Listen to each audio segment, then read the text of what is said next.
Right here, right now.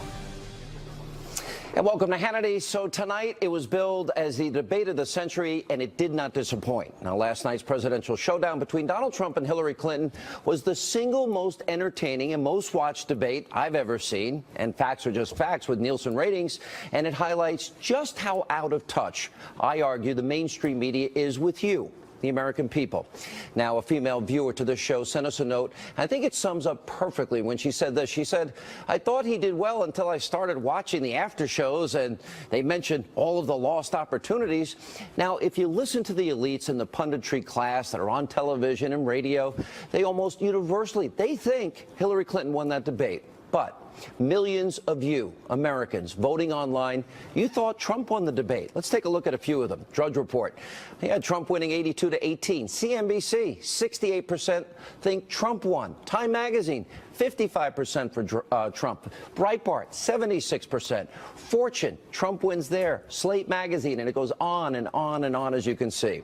Now, to be fair, the Clinton News Network, CNN, they did have Hillary winning, just to be fair. And as you can see, there are many others. But the question is this: how could the mainstream media try to say otherwise? Now, the answer is actually quite simple. There are two very different standards by which the debate you saw last night is being judged. Now, just look at these numbers from Gallup. Congressional approval rating now at 20%. Look at this. Trust in the media just hit an all-time low. Only 8% of the American people think that they have a great deal of trust or deserve a great deal of trust. And we also cannot ignore that in almost every exit poll in the Republican primary, remember this? It showed a majority of Americans, Republicans, felt betrayed by their leaders in Washington. Now, this gets to the heart of what happened last night. Now, if you're a typical journalist, typical politician, you're using a standard that I argue no longer exists for real-life Americans. Now, these prepared zingers of Hillary, written by somebody else, perfectly memorized, robotically uttered by her, that's old school. That's outdated, and I would argue out of touch. Now, the core of Clinton's argument remains the same. More taxing, more spending, more regulating, and basically repeating all of Obama's failed economic policies, except she's going to take demonizing corporations, attacking the rich to a whole new level. Now, she'll be President Obama on steroids. Are you ready for that? Have the last 8 years been good for you? Now, Clinton also fundamentally denies the truth about how dire the economy really is, but the American people feel it, just like Lester Holt, in his opening question, denied the reality of where we really are as a country. Here are the real numbers that Lester should have brought up. Now, we have the lowest labor participation rate since the 1970s. Almost 95 million Americans are out of the labor force. America's now had the worst economic recovery since the 1940s. The country has the lowest home ownership rate now in 51 years. There are almost 13 million more Americans on food stamps, another 8 million more Americans in poverty. Over 43 million Americans live in poverty. Median household income, that's lower than it was in 2007. Today in America, 1 in 5 American households don't have a single family member in the workplace. 1 in 6 American men, ages 18 to 34, they're either in jail or out of work living in mommy's basement. And President Obama will leave office having accumulated more debt than every other president, all 43 other presidents before him combined.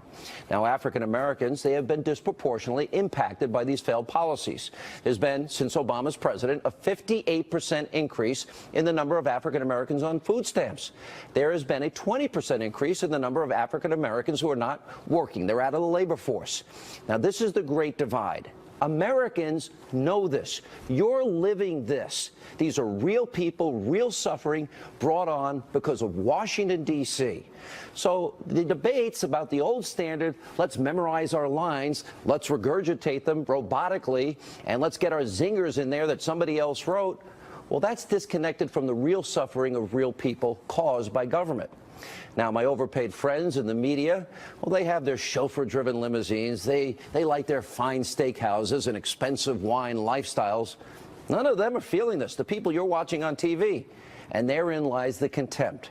Now, how can we afford all that Hillary Clinton proposed last night when we have $20 trillion in debt and $120 trillion in unfunded liabilities? Watch this. Let's have paid family leave, earn sick days. Let's be sure we have affordable child care and debt-free college. We can deploy $500 million more solar panels. We can have enough clean energy to power every home. We can build a new modern electric grid. I thought that was what Solyndra was all about, shovel-ready jobs that weren't so shovel-ready. What she's proposing is mathematically impossible, and that's where the disconnect exists here. In the African-American community, Donald Trump rightly brings up that in Chicago this year alone, over 3,000 people have been shot. And of course, 3,676 people have been killed since Obama became president just in the Windy City. And somehow Hillary Clinton says, well, everything's just fine. Now, we have failed the African-American community, and also we're failing the country. They're failing schools, crime, poverty, drugs, and as you know, the list goes on. And Hillary doesn't seem to care about these facts. The media doesn't care about these facts. They just want the vote every 4 years of black Americans, and the Democratic Party demonizes Republicans and calls them racist. It shows you just how disconnected she, liberals, and the media are from reality today. Obamacare is another perfect example.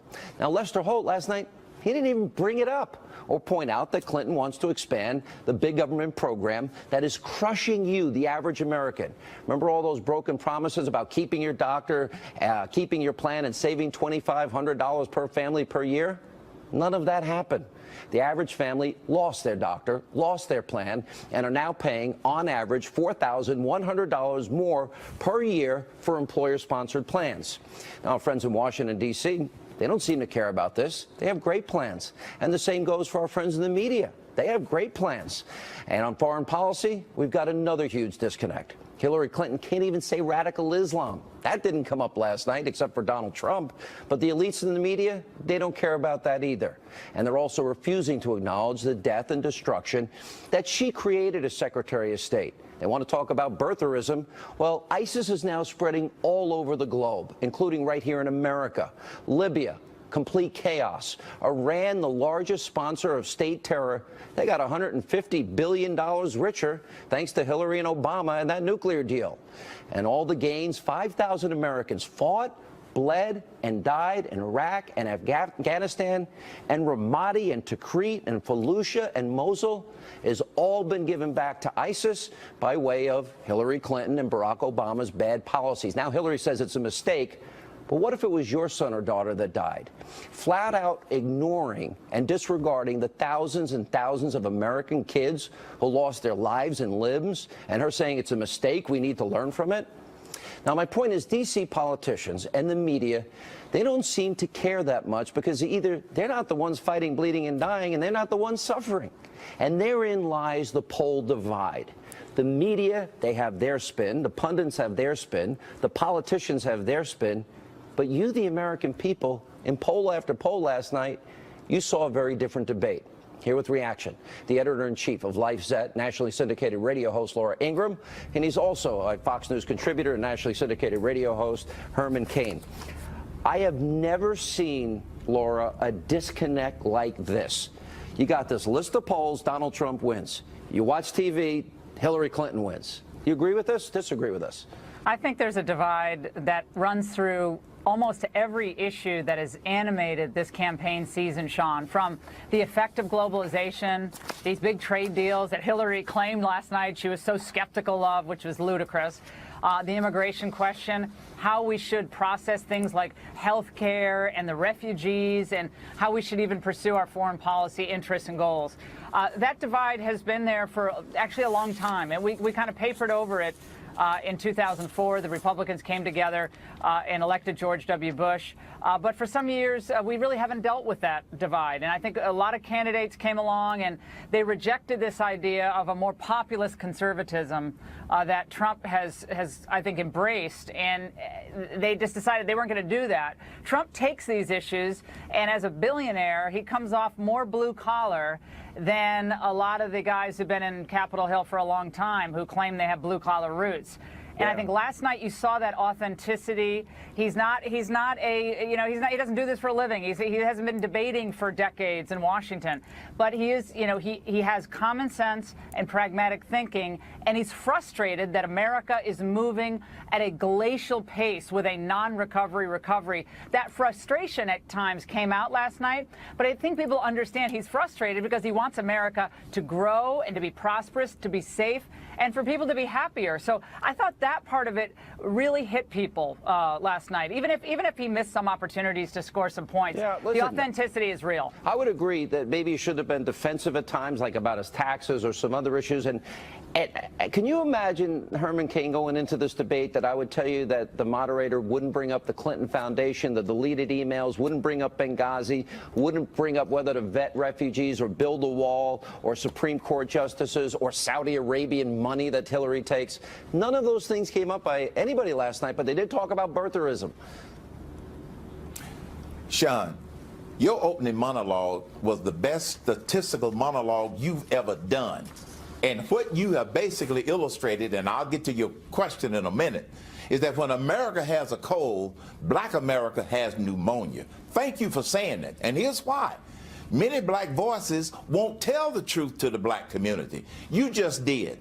Donald Trump is telling the truth to the black community. Now, you're absolutely right. I thought Lester Holt and NBC that they were going to rise above showing their liberal bias. They didn't. And the reason that they didn't is because of the liberal bias that they showed by not asking about the things that you identified. That was probably my biggest disappointment in Lester Holt and NBC. Now, the fact that he said, these are my questions, no. Those were NBC's questions, and it showed that that bias was there. Because if you look even further, and one of my callers on my radio show today pointed this out eloquently, the questions to Trump were leading questions to put him on the defensive. The questions to Hillary were all layups, and Lester didn't do any follow-up questions. So thank you for saying what a lot of people will not say, especially black voices. Sean, I think that Herman's right. Of course, Holt didn't bring up any of those things. The questions were very personal, went to so-called scandal or misdeeds, supposed misdeeds when it came to Trump. None of those other things were mentioned. But this is where it's really important for the nominee to say, no matter what happens, I'm going after the Clinton Foundation. I'm going to hit the corruption in Washington. We're going to hit the skyrocketing cost of health care, going to go after her position on refugees, and we're going to hit the pay-to-play at the State Department, using her position to sell access and speeches for her husband and donations to the foundation. No matter what happens, you as the candidate need to get those points in. So I think you'll see that happen in this next debate. I agree with that. That will happen. But you just have to get it in. Hillary did that. She did that with his tax returns. I think she fired every bullet in her gun. Every attack, every memorized robotic attack that somebody wrote for her, she got in. And I would agree. I think there's opportunity on all these issues I mentioned. Deleted emails and the server and the Clinton Foundation and Benghazi and. I think there's an opportunity for Trump to bring all those things up. But the fascinating things, Holt interrupted Trump 41 times, Hillary 7, asked only 6 questions of both candidates, but 15 questions only for Trump. And it was wrong on Iraq, the economy, and stop and frisk. He was wrong on three Candy Crowleys in one debate. We'll get to that later. But the online polls show Trump won. What do we take out of that versus the punditry class? That's what I want to ask both of you. I think this election is about whether you think we're going in the right direction or not. Hillary has a record in public service. Trump does not. Trump was a private citizen. Yet she's trying to hold him to the same standard that she won't even hold herself to when she was Secretary of State or Senator from New York. So that's one thing. People are looking at the country now, the crime in the streets, the out-of-control borders, the stagnant economy, and their dreams being dashed as we cater to the dreams of illegal immigrants. I think a lot of people are sick of that. He has to just keep coming back to those themes, Sean, and the jobs question. She's never created a single job. I think that's what most people want. They want a future that is bright, and they want truth to be told to them. And that's what he did for the most part, I think, last night. Herman, there was one big test for Trump coming in. Can he be presidential? I think he passed that test with flying colors. I think he passed that test. He was calm. And the fact that the online polls said that Trump win, it's not about winning or losing, but it points out what you talked about earlier. There is a disconnect between the American people and the liberals. And the fact that the online polls were so overwhelming in favor of Trump, that said that, yes, the liberals and the Democrats think the American people are stupid. And those polls show they are not stupid. And by That's the way, the bottom line. This happened in the primary, too. It's going to be fascinating. It's a fascinating 43 days from now. Guys, thank you both. Yes. And coming up, we have highlights from Donald Trump's rally tonight in Florida. But first, you are going to approve one of the biggest tax increases in history. You are going to drive business out. and last night, Trump hammered Hillary Clinton over her disastrous economic proposals. Austin Goolsbee, Ari Fleischer, they weigh in next as we continue. Ibanez, now back to Hannity for all of your headlines. You can always log on to foxnews.com.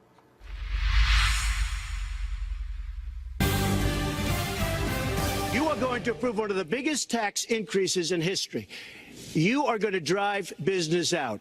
Your regulations are a disaster, and you're going to increase regulations all over the place. And by the way, my tax cut is the biggest since Ronald Reagan. I'm very proud of it.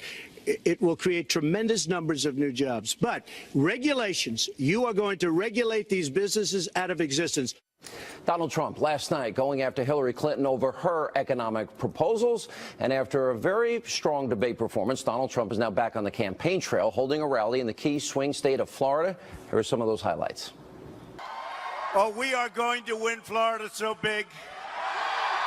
It'll be amazing. This is a movement like they have never seen before. Never. Last night was very exciting, and almost every single poll had us winning the debate against crooked Hillary Clinton. Big league, big league. She is as crooked as they come. For 90 minutes, I watched her very carefully.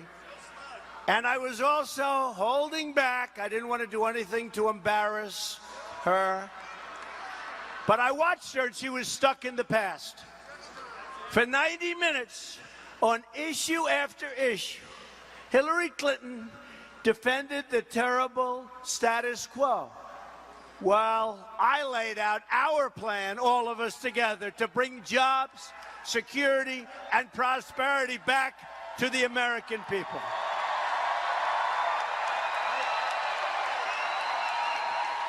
And joining us now with reaction, former White House press secretary Ari Fleischer and former Obama economic advisor. He got us into the mess, all the statistics I told you about in the last segment, Austin Goolsbee.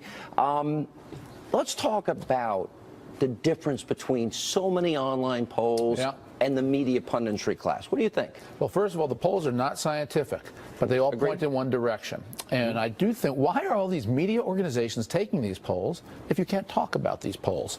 So they hammered Donald Trump for referring to them, but they're the ones who published them. CBS, Slate, Time Magazine. You can go down the line. There were many. And they do it for clickbait. But if they're going to do it, then what's wrong with Donald Trump? That's exactly right. It shows an enthusiasm.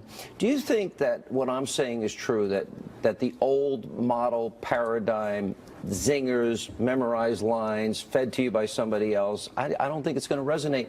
There's no better debater in the country than Ted Cruz, national debate champion. And he struggled with Donald Trump. Well, history shows that it doesn't really matter who wins or loses a debate. The voters make up their minds on a whole wider range of issues. So this election's testing so many things people used to take for granted that Donald Trump proved wrong from the primaries all the way through now. The question is, can he close the gap? He's still, according to the average of the scientific polls, is down 2 to 3. What I'd like to see him do in the next debate, Sean, is cool it down a notch. Really? Yeah, because I thought Hillary came across as calm and cool. Trump came across as hot.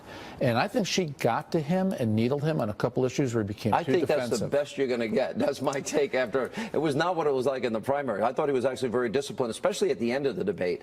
Austin, what's your take on all this?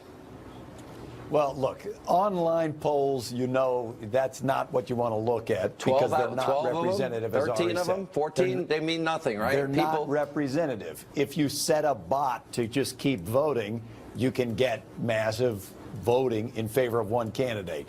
Obama has been a beneficiary of online polling in debates when everyone agreed, and the actual polling showed that he had not done well in the debate. So I wouldn't convince yourself. What about that the economic statistics, all of which are true, that I laid out in the first segment? Well, look, as I told you last night, Sean, they set a low bar for Donald Trump, and he banged his head on it. You know he didn't win when he had a victory party that he was scheduled to go to, and he skipped the victory party. You don't skip the victory party. He's never had a drink in his life. I don't know if a victory party was ideal for him. Look, he organized it. I think he would be better to follow Ari's advice and try to tone it down and bring his A game to the debate. Because granted, it was a different venue than the primary debates that he had, but he did not do well. I disagree, but I would add two things to what he did. Number one, I wouldn't answer Hillary's questions about tax returns until she's willing to give us her Wall Street speeches, which I'd love to see those. And the second thing is, I think there's a lot of information. He can bring up Benghazi. He can bring up vetting refugees. He can bring up deleted emails. He can bring up Saudi Arabian money. And he forgot to bring up the Supreme Court and immigration, two issues that he wants to run on. Look, I call it in and out. When your opponent accuses you of something, you get in, you rebut it really fast, you get out, and you turn it around on them. He spent 2 minutes explaining how he was against the Iraq War from the beginning. 2 defensive minutes. He should have done it in 15 seconds and then turned it against Hillary. That's what he needs to do smarter. In other words, yeah, he hadn't. Look, Sean, you are trying to disparage somebody who actually did debate prep and calling Hillary Clinton robotic. People are saying about Donald Trump that they think he didn't do his homework and he didn't make an effort. But I disagree. I think it's hard work to make yourself look as bad as he did. When she accused him, you're very clever. Here's the problem, though. Of stiffing small business. He spent 3 minutes saying it was to help his family. If you're suffering under the economic policies that you helped put together, that has resulted in 12 million more Americans on food stamps and 8 million more Americans in poverty, and a doubling of our national debt, facts, and 95 million Americans out of the labor force, I don't think it matters that she memorized a quip or a line or an attack, because why double down on stupid? Man. You got to get out more. The sun is still shining during the day. You may have seen this morning the consumer confidence numbers came out for America. Yeah, okay. American and he still accumulated more debt than 43 people before him combined. 2007. You ignore all real facts, and you say, well, the GDP, and that's not affecting somebody that doesn't have a job, that's in poverty and on food stamps. I know you're a rich professor, but you're not the normal person. You're the rich guy. I'm a teacher. I will trade bank accounts with you. Let's trade. No, I'm not doing that. I'll just take one of your bank accounts. You want something for nothing. I'll happily trade. He'll just tax it from you. He doesn't have to get it. He'll have Hillary confiscated. Exactly. All right, we got to go. Coming up, Clinton wasn't asked about the Benghazi terror attack that left 4 Americans dead at the debate last night. Was she given a pass? Mark Geist joins us next, along with retired Lieutenant General Mike Flynn, and later tonight. The African-American community has been let down by our politicians. They talk good around election time, like right now, and after the election, they said, see you later, I'll see you in 4 years. Donald Trump continued his outreach to the African-American community last night. Larry Elder, Niger Innes, they'll weigh in as we continue. Straight ahead.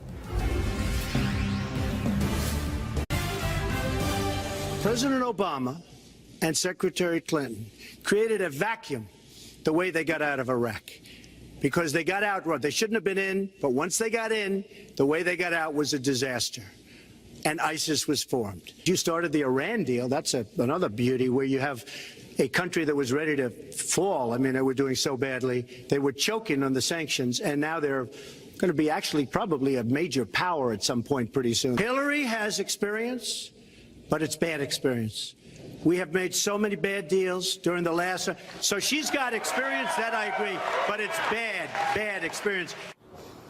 Donald Trump going after Hillary Clinton's abysmal record during her tenure as Secretary of State last night during the debate. Joining us now is one of the co-authors of 13 Hours and one of the American heroes during the Benghazi attack, Mark Geis. Also with us, the author of The Field of Fight, Lieutenant General Mike Flynn. Both happened to be in the audience last night. I would have liked to have heard a little bit, Mark, about Benghazi, a little bit about her failure. Not one question to me, but they wanted to talk about birtherism, which I thought was ridiculous.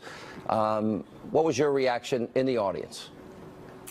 Well, you know, Sean, it's I think it just goes to show the bias that was there with the moderator, with Lester. You know, they never followed up on any question. Donald Trump was the only one who brought up anything about the 33,000 emails, and then it was brushed aside by the moderator. And, you know, I think they missed an opportunity to show America the type of leader that she's going to be. I mean, we have to look and see if this is the type of person we want who's going to be leading our country, that ended up putting people in harm's way for strictly her political gain. You know, that goes back all the way to 2011. General, if you look at the money for the Clinton Foundation, if you look at the email server scandal, the money they took from Saudi Arabia, if vetting refugees, building a wall, not talking about Benghazi, Supreme Court, they missed a lot of serious issues here last night. Let's get right down to the brass tacks here, Sean. You know, the birther issue was raised and Benghazi was not raised. You know, the birther issue didn't result in 4 dead Americans. The birther issue didn't result in a failed nation state in Libya. I mean, so for that not to have come up is unbelievable.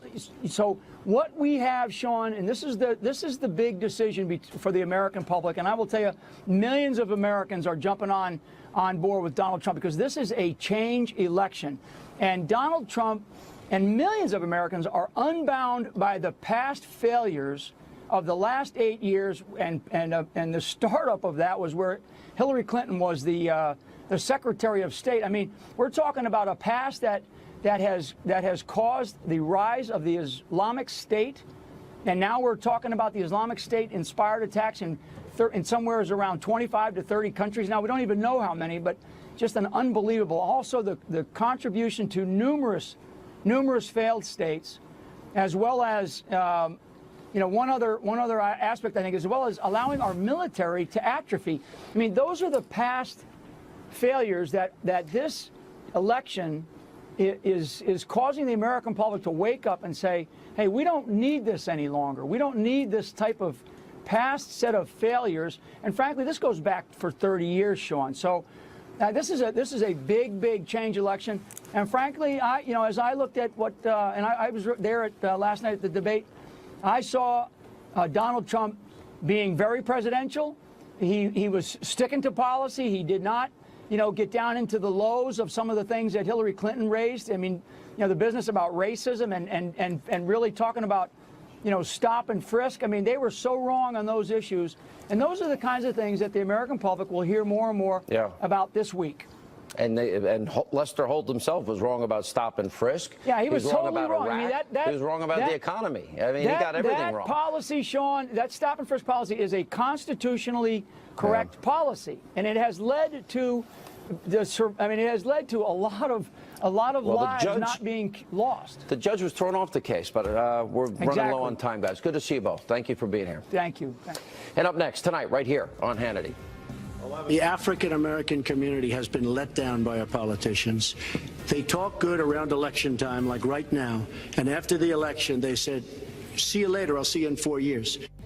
Donald Trump, during last night's debate, continued to reach out to African-American voters. Larry Elder, Niger Innes, they're here. Coming up next tonight on Hannity. The African-American community has been let down by our politicians. They talk good around election time, like right now, and after the election, they said, see you later, I'll see you in 4 years. The African-American community, look, the community within the inner cities has been so badly treated. They've been abused and used in order to get votes by Democrat politicians, because that's what it is. They've controlled these communities for up to 100 years. All right, that was Donald Trump reaching out to African-American voters last night, all while pointing out that Democrats, including Hillary Clinton, they have been taking for granted African-Americans and their vote for decades. Joining us now, nationally syndicated radio talk show host from the Salem Radio Network, Larry Elder, and chairman of the Tea Party Forward Movement, Niger Innis. Larry, I listened to that and I said, yeah, that's true. Failing schools in inner cities, 58% increase blacks on food stamps since Obama's president, 20% increase black Americans out of the labor force since he's been president, disproportionately impacted by statism, socialism, and the Democratic Party. Reaction. Absolutely, but I wish he had talked about the 800-pound gorilla in the room, Sean, and that is the absent black fathers. The reason that 73% or so of black kids are born outside of wedlock is because of the welfare state, policies that have been pushed since the so-called war on poverty by Lyndon Johnson that have incentivized women to marry the government and allowed men to abandon their financial and moral responsibility. It wasn't Larry Elder or you or Breitbart or Heritage who said this. A kid raised without a dad is 5 times more likely to be poor, 9 times more likely to drop out of school, 20 times more likely to end up in jail. That was Barack Obama. The question is, what's happened to the black family? And the answer is the welfare state has destroyed it, and the Democratic Party has blood on their hands. I wish Donald Trump would have taken this audience of 90 million people and explained that to black people and severed this ridiculous bond that black people have with the Democratic Party that has absolutely hurt them in terms of families, schools. You can't take your kid out of a bad, underperforming school because of the wedding that they have with the teachers union. Minimum wage. A black kid used to be at one time in this country, Sean, more likely to have a job than a white teenager. But minimum wage has made them not be able to price themselves under the going rate. Democrats have done all this to black families, and Donald Trump should have brought that home. He had a chance to do it, and I wish he'd do it in the second and third debate. All right, Niger, if you take 2 issues, the wall, illegal immigrants competing with Americans for jobs, 95 million Americans out of the labor force, disproportionately impacting the black community in America, and you take the issue of getting rid of Common Core, top-down, Hillary Clinton, NEA-supported education, give it back to states, local communities, $11,600 per student we spend, you can transform not just black America, but the entire country. Absolutely. You know, put on top of that an idea that a friend of mine down in Florida gave to me, and it's a brilliant idea. He says, unplug the Department of Education and replace it with Trump Opportunity Scholarships. That would blow away in other words, take the Party. $11,600 per student per capita we spend for the worst results, considering the amount of money we invest, and give it to the families and let the families decide what schools. And I would think the families would decide the schools that actually require excellence in uniforms and discipline, no gangs, no drugs. You know, go to school, hands on the desk, apple for the teacher, and go. And it's the civil rights revolution of our time. And actually, Trump has said that as he's visited cities like Detroit and Milwaukee. He's gone into those cities, said the civil rights of our time is education. I'm going to promote school choice. If he were to do that with Trump Opportunity Scholarships, it'd be amazing. And Larry, that is predicated on a belief that every child is born with innate talent and ability, and we just got to give a little sunlight, a little food, a little water, and lo and behold, there's no telling, you know, the heights that people can reach if they have that foundation of a good education.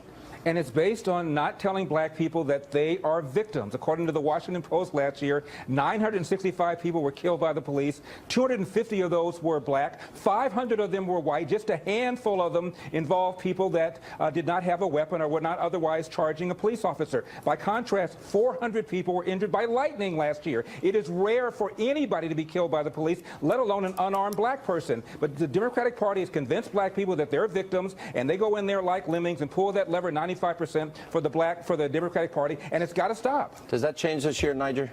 I think it is going to change this year. I think what terrifies Democrats is that Trump is resonating in the black community, and I think he could get anywhere between 15 to 20% of the black vote. Wow. That happens, I agree. It's a game over. electoral landslide. You agree, Larry? You agree with that? I absolutely agree with that. You know, the #1 reason the blacks voted for Obama was not because he was black, but because he was a left-wing Democrat and black, and they assumed he was going to help the economy. As you know, black net worth down, black poverty up, the home ownership down, home equity down, the so-called wealth gap between a black family and a white family hasn't been this wide in 25 years. Obama has not delivered on the primary reason that black voters voted for him. All right, guys, thank you both. And coming up next tonight, right here on Hannity. He didn't ask her about the emails at all. He didn't ask her about her scandals. He didn't ask her about the Benghazi deal that she destroyed. Donald Trump, he shares his thoughts about last night's debate. Moderator Lester Holt, Doug Schoen, Mercedes Schlapp, they weigh in, and more straight ahead.